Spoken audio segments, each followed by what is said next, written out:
Assalamualaikum warahmatullahi wabarakatuh. Selamat pagi, semoga keberkahan dan kesejahteraan tercurahkan untuk kita semuanya. Perkenalkan, saya Niki Alma Febriana Fauzi, salah satu dosen di program studi S1 Ilmu Hadis, Fakultas Agama Islam Universitas Ahmad Dahlan. Pada kesempatan ini, saya ingin menunjukkan mata kuliah yang saya ampu, yaitu Hadis Sains. Mata kuliah ini merupakan salah satu mata kuliah wajib di program studi ilmu hadis dan akan disampaikan dengan metode self-direct learning dan collaborative learning. Video ini dibuat untuk memenuhi salah satu syarat sertifikasi dosen terkait pernyataan diri dosen dalam unjuk kerja Tridharma Perguruan Tinggi atau PDD UKT-PT, khususnya di bidang pengajaran. Saya akan memulai untuk menjelaskan deskripsi dan informasi umum terkait mata kuliah ini. Mata kuliah Hadis Sains memiliki bobot 2 SKS dan diambil oleh mahasiswa yang telah sampai pada semester 5 di Prodi Ilmu Hadis. Bahasa pengantar yang digunakan adalah bahasa Indonesia, dan mata kuliah Hadis Sains ini bertujuan untuk menyajikan pengetahuan tentang hubungan antara agama, khususnya dalam hal ini hadis, dengan sains.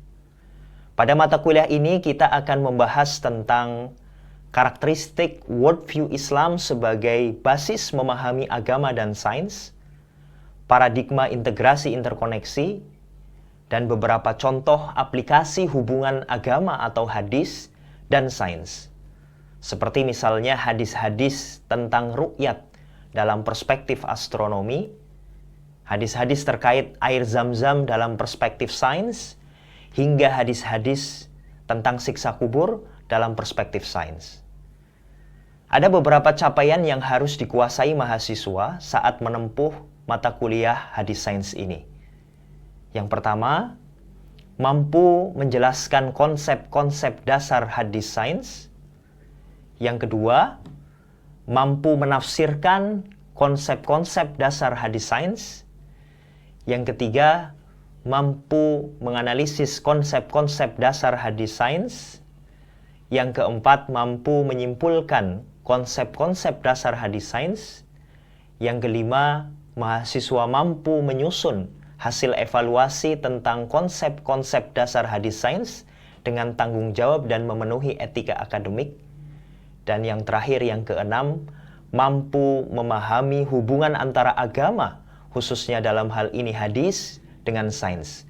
Di samping itu, mahasiswa mampu mengetahui karakteristik worldview Islam sebagai basis memahami agama dan sains, mengetahui paradigma integrasi interkoneksi, dan memahami beberapa contoh aplikasi hubungan agama secara umum atau hadis secara khusus dan sains. Referensi yang digunakan pada mata kuliah ini utamanya adalah bersumber dari buku dan jurnal.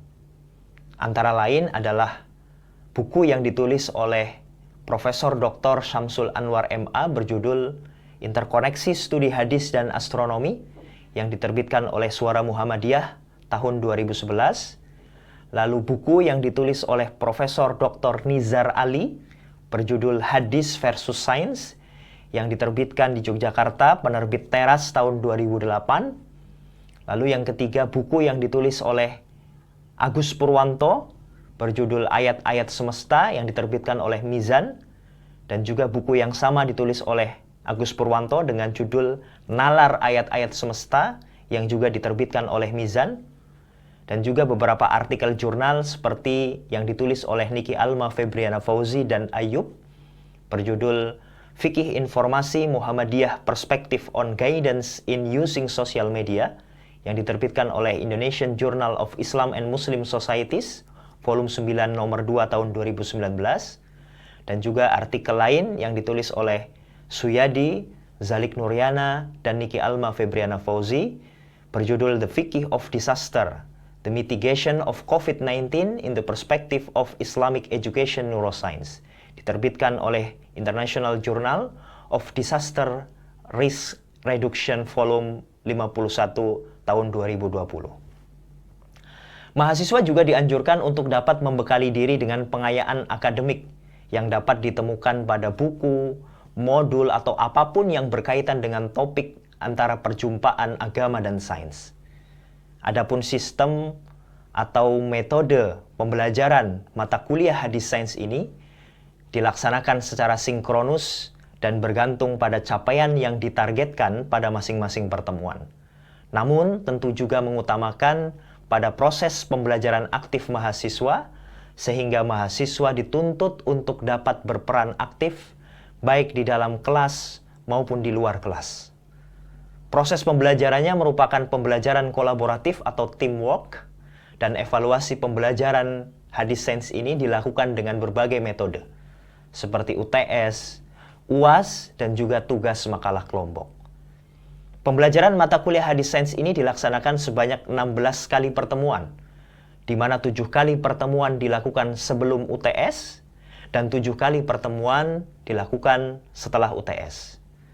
Adapun bobot penilaiannya adalah UTS sebesar 35%, UAS 35%, dan tugas makalah kelompok 30%.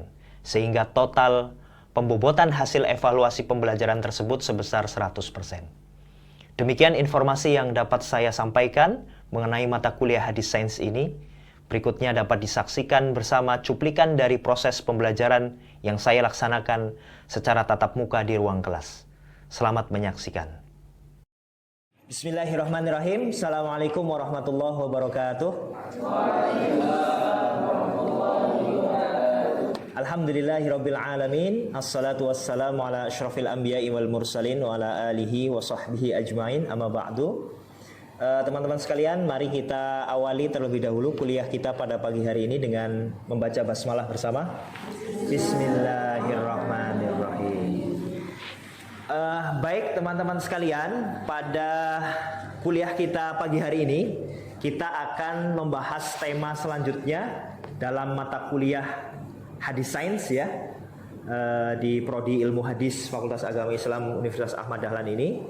Di pertemuan sebelumnya kita sudah membahas tema tentang agama dan sains ya, bagaimana hubungan antara agama dan sains. Dan pertemuan kali ini kita akan membahas tema berikutnya, yaitu integrasi interkoneksi ilmu gitu ya. Ini bagian yang penting untuk memahami bagaimana hadis berhubungan dengan sains ya. Jadi kita perlu membangun pemahaman terlebih dahulu terkait integrasi interkoneksi ilmu.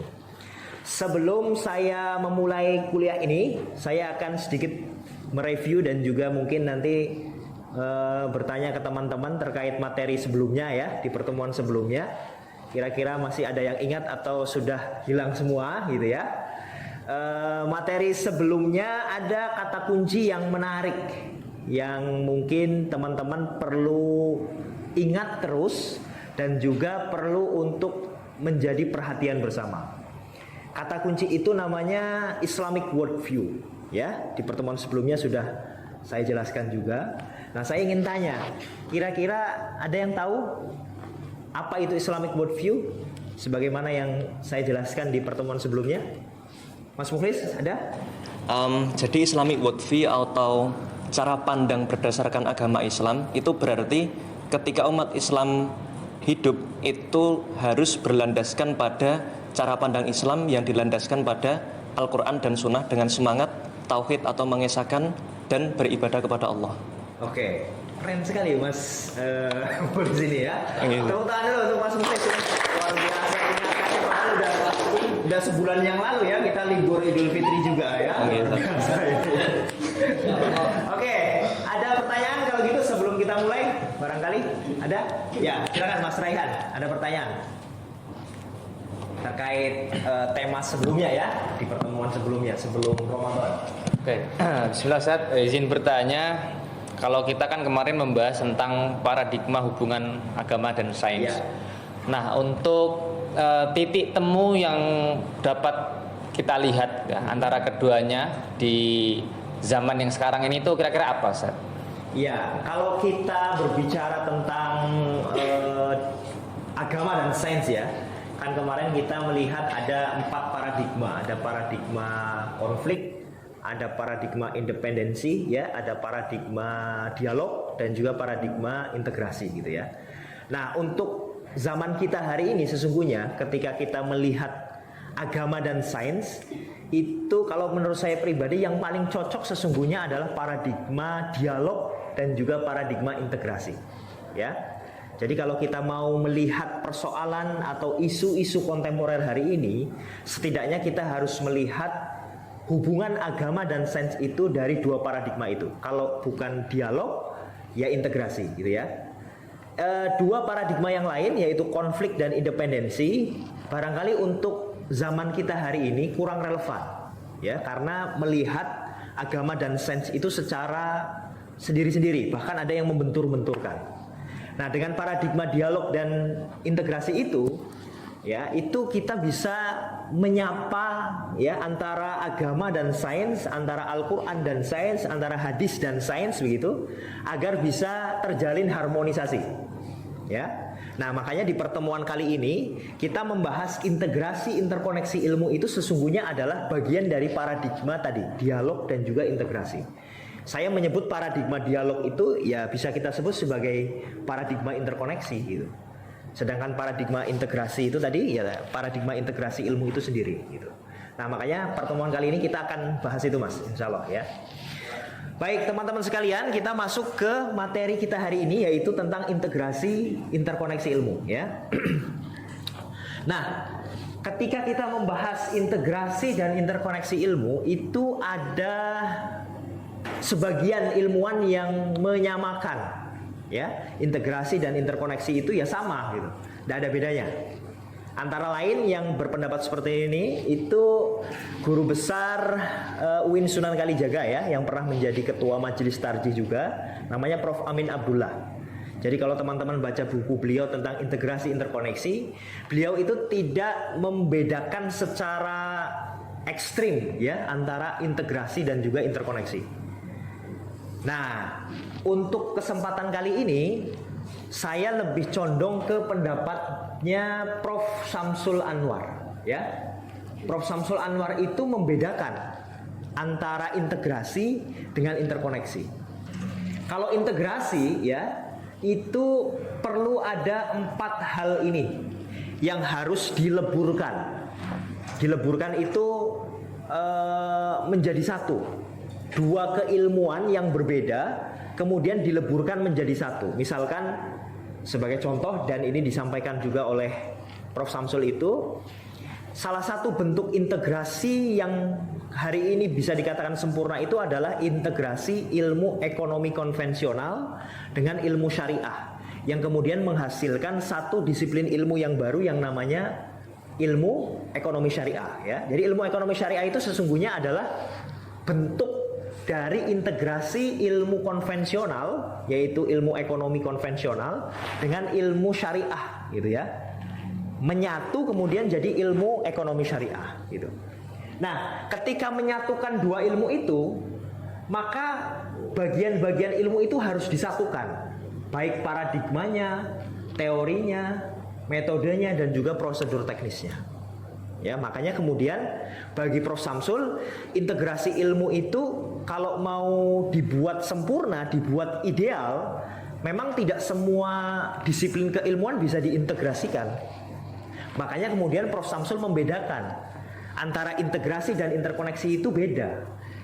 Karena integrasi itu mensyaratkan persyaratan yang agak berat. Ya. Ini kan ada mensyaratkan 4 hal ini harus disatukan, harus dipertemukan. Sementara kalau interkoneksi bagi Prof. Syamsul itu punya penjelasan yang lebih simple, lebih sederhana, dan itu bisa dipraktekkan hampir di seluruh bidang ilmu. Ya.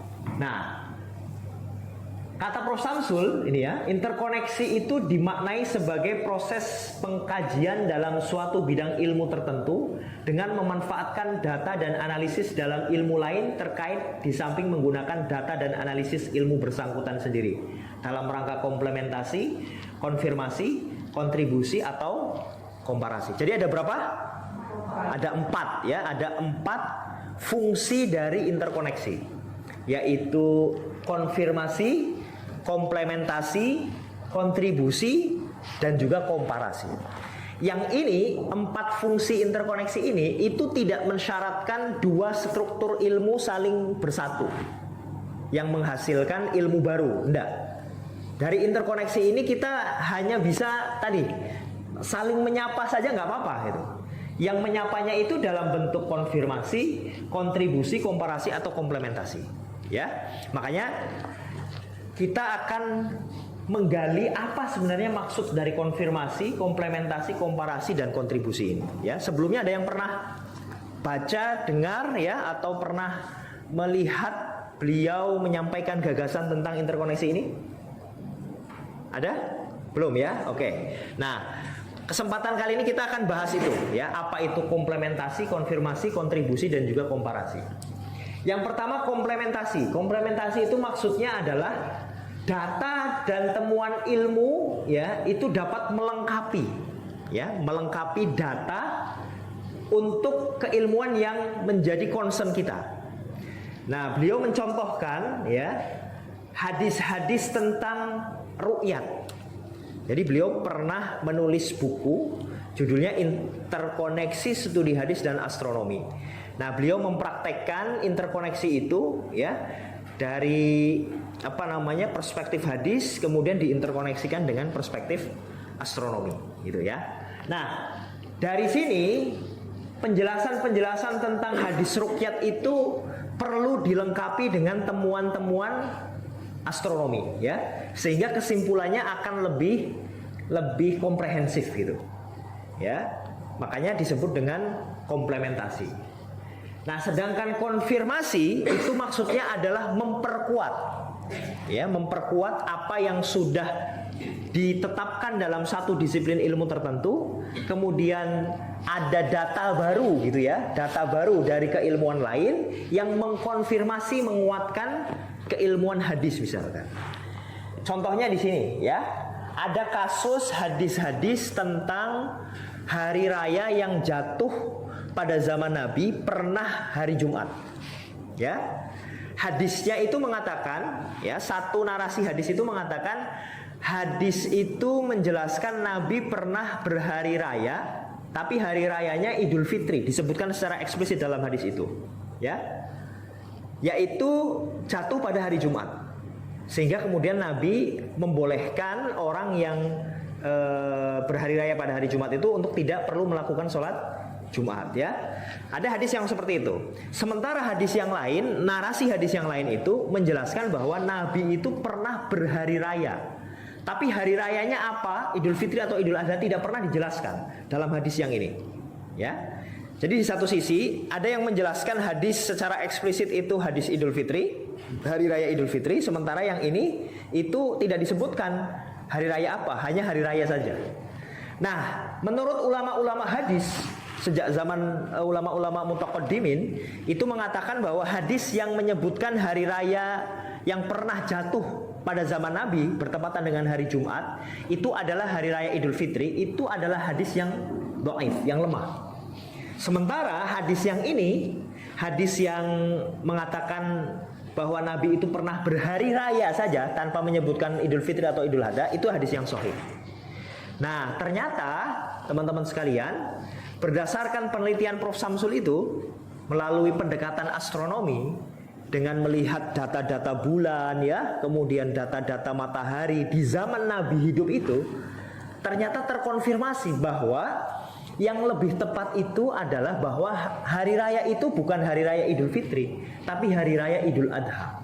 Berdasarkan temuan dari perspektif astronomi dengan melihat data-data bulan, ya, data lintang, bujur dan lain sebagainya.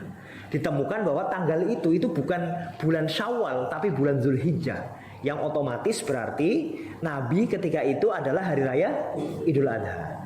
Nah, temuan astronomi itu menguatkan, ya, temuan ulama-ulama mutaqaddimin zaman dulu yang mengatakan bahwa hadis yang pertama tadi yang mengatakan Idul Fitri itu dhaif, lemah, gitu, ya. Nah, ini yang dimaksud dengan konfirmasi. Nah, yang ketiga, kontribusi, ya, kontribusi. Kontribusi itu maksudnya menyumbangkan. Jadi ada satu cabang disiplin ilmu itu menyumbangkan kepada satu disiplin ilmu yang lain. Ya, misalkan ada ini kalau Prof Samsul dalam buku itu menjelaskan tentang data astronomi yang dapat mendeteksi ketidakakuratan rawi. Jadi data-data astronomi itu ternyata itu bisa untuk mendeteksi akurasi hafalan, ya, kualitas intelektual dari seorang rawi. Itu dalam perspektif ilmu hadis, ya. Bisa juga kalau kita mau menggunakan pendekatan interkoneksi dalam hal kontribusi, itu adalah hadis-hadis, misalkan hadis-hadis tentang kemarin ada satu mahasiswa saya yang meneliti hadis-hadis larangan Nabi kepada laki-laki untuk menggunakan emas, ya. Nah, ternyata dari perspektif sains, ya, ada zat-zat tertentu yang itu memang berbahaya bagi laki-laki, gitu. Kalau menggunakan emas dan sutra kalau dalam hadis tersebut, ya. Tapi dia fokusnya pada emas saja, gitu. Nah, dari sini sebenarnya temuan dari ilmu sains itu menyumbangkan temuan lain, ya. Menyumbangkan temuan lain yang bisa jadi menguatkan, bisa jadi justru malah menegasikan, ya. Oke. Terakhir, komparasi. Nah, komparasi ini maksudnya membandingkan, ya, temuan hadis dengan temuan ilmu-ilmu yang lain, misalkan begitu. Nah, ini perspektif integrasi dan interkoneksi ilmu, ya, untuk pertemuan kita hari ini, gitu. Jadi saya pengen mereview lagi, ya, ada berapa fungsi dari interkoneksi ini? 4, ya. Salah satunya kontribusi, komparasi, konfirmasi, terus kemudian komparasi, komplementasi, ya. Baik, sebelum kita akhiri, barangkali ada yang mau bertanya atau saya pengen tes dulu lah, ya. Pengen ngecek apa yang tadi saya jelaskan, kira-kira ada yang nyantol nggak, gitu, ya. Oke. Coba Mbak Zirhas, apa yang tadi dimaksud dengan pendekatan konfirmasi dalam perspektif konfirmasi? Maksudnya apa, Mbak? Pendekatan konfirmasi itu memperkuat hasil temuan dalam kajian ilmu tertentu. Oke, berarti menguatkan, ya. Kalau misalkan kontribusi? Kalau kontribusi itu dua perpaduan ilmu itu bisa menyumbangkan ilmu baru atau menegasikan atau yang lainnya. Oke, sip. Terima kasih Mbak Zirhas. Keren sekali ya hafalannya Mbak Zirhas ini, ya, ingatannya. Baik, mungkin itu teman-teman sekalian untuk pertemuan kita hari ini, ya. Terima kasih sekali lagi. Insya Allah kita lanjutkan pada pertemuan berikutnya. Mari kita akhiri dengan membaca hamdalah. Alhamdulillahirabbil alamin. Assalamualaikum warahmatullahi wabarakatuh.